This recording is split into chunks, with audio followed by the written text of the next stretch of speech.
இட்லி, தோசை, சப்பாத்தி, பூரி, சாதம் இப்படின்னு எல்லாத்துக்குமே சூப்பராக செட் ஆகிற மாதிரி ஒரு அருமையான டேஸ்ட் இல்லை மஷ்ரூம் கிரேவி எப்படி செய்யலாம் அப்படின்னு தான் நம்ம இன்னைக்கு பார்க்க போகிறோம். அதுக்கு முன்னாடி இப்போதான் என்னோட வீடியோவை நீங்கள் ஃபர்ஸ்ட் டைம் பார்க்குறீங்களா, ப்ளீஸ் லைக் அண்ட் சப்ஸ்கிரைப் பண்ணிடுங்க. அப்போ தான் வீடியோ போடுற எனக்கும் கொஞ்சம் என்கரேஜிங்காக இருக்கும். இப்போ வாங்க ரொம்பலாம் டைம் வேஸ்ட் பண்ணாமல் சூப்பரான டேஸ்ட் இல்லை மஷ்ரூம் கிரேவி எப்படி செய்யலாம் அப்படிங்கிறத நம்ம வீடியோக்குள்ள போய் பார்க்கலாம். வெல்கம் டு சாட்சி சமையல். ஃபர்ஸ்ட் இந்த கிரேவி பண்ணுறதுக்கு ஒரு சின்ன மசாலா அரைச்சிக்கரலாம். அதுக்கு ஒரு மிக்ஸி ஜார் எடுத்துக்கரலாம். அதில் நான் இன்னைக்கு ஒரு 10 போல சின்ன வெங்காயம் எடுத்து உரிச்சு வச்சிருக்கேன். அதை இதில் சேர்த்துக்கரலாம். சின்ன வெங்காயம் இல்லாத பட்சத்துக்கு பெரிய வெங்காயம் சேர்த்துக்கோங்க. அடுத்து ஒரு 5 போல பச்சை மிளகா, ஒரு 7 போல முந்திரி, கொஞ்சமா புதினா இலை, ஒரு ஸ்பூன் அளவுக்கு இஞ்சி பூண்டு விழுது இல்லைன்னா இஞ்சி பூண்டையும் உரிச்சு நீங்க இதுல சேர்த்துக்கோங்க.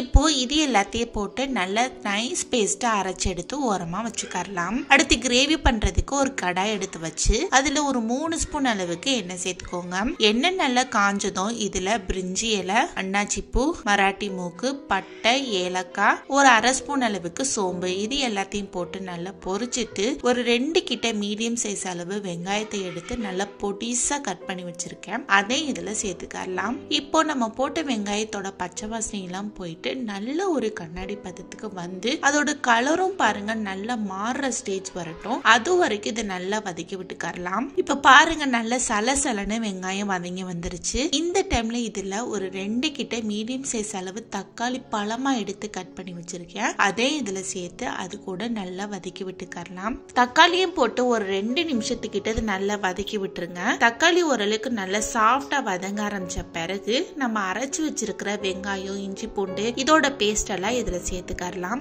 நம்ம இது எதையுமே வதக்காதனால இது ஓரளவுக்கு நல்லா வதங்கி வரட்டும். வதக்கும் போதே மிக்ஸி ஜார்ல கொஞ்சமா தண்ணி ஊத்தி அலசி இதுல சேர்த்து நல்ல ஒரு கிரேவி பதத்துக்கு மிக்ஸ் பண்ணி விட்டுட்டு மூடி வச்சிருங்க. இதோட பச்சை வாசனை எல்லாம் போயிட்டு நல்லா வதங்கி இதுல இருந்து எண்ணெய் நல்லா பிரிஞ்சு வரட்டும்.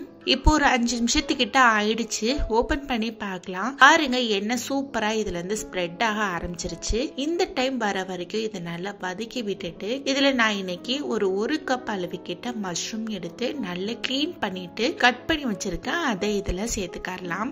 இப்போ இந்த கிரேவி கூட இந்த மஷ்ரூமும் நல்லா மிக்ஸ் பண்ற மாதிரி கிளறி விட்டுக்கோங்க. இப்ப பாருங்க இது எல்லாமே சேர்ந்து நல்லா மிக்ஸ் ஆயிடுச்சு. அடுத்ததா இதுல இதுக்கு தேவையான மசாலா சேர்த்துக்கரலாம். ஒரு அரை ஸ்பூன் அளவுக்கு மஞ்சள் தூள், 1 ஸ்பூன் குழம்பு மல்லித்தூள், 1 ஸ்பூன் மிளகாய் தூள், தேவையான அளவு உப்பு, ஒரு ஸ்பூன் அளவுக்கு கரம் மசாலா, இது எல்லாத்தையும் போட்டு அந்த கிரேவி கூட நல்லா மிக்ஸ் பண்ணி விட்டுக்கரலாம். ரொம்ப ரொம்ப சூப்பரான டேஸ்ட்ல இருக்கும். ஒரு தடவை செஞ்சீங்கன்னா திரும்ப திரும்ப செஞ்சு சாப்பிடுவீங்க. அந்த அளவுக்கு அருமையா இருக்கும். இந்த டைம்ல உங்களுக்கு எந்த அளவுக்கு கிரேவி தேவையோ அந்த அளவுக்கு தேவையான அளவு தண்ணி ஊத்தி நல்லா மிக்ஸ் பண்ணி விட்டுறலாம். மஷ்ரூம்ல இருந்து கூட நமக்கு தண்ணி நல்லா ரிலீஸ் ஆகும். அதனால ஓரளவுக்கு நல்லா பின்னி இருக்கிற மாதிரி தண்ணி ஊத்தி மிக்ஸ் பண்ணி விடுங்க. போதுமான அளவுல இருக்கும். கடைசி இதை நல்லா மிக்ஸ் பண்ணி விட்டுட்டு ஒரு 15 நிமிஷத்துக்கிட்ட மூடி வச்சிடலாம். மஷ்ரூம் நல்லா வெந்து கிரேவில மசாலா எல்லாமே நல்லா செட் ஆகி இதுல இருந்து எண்ணெய் நல்லா பிரிஞ்சு வரட்டும். ஒரு 10 to 15 நிமிஷம் கண்டிப்பா விட்டுருங்க.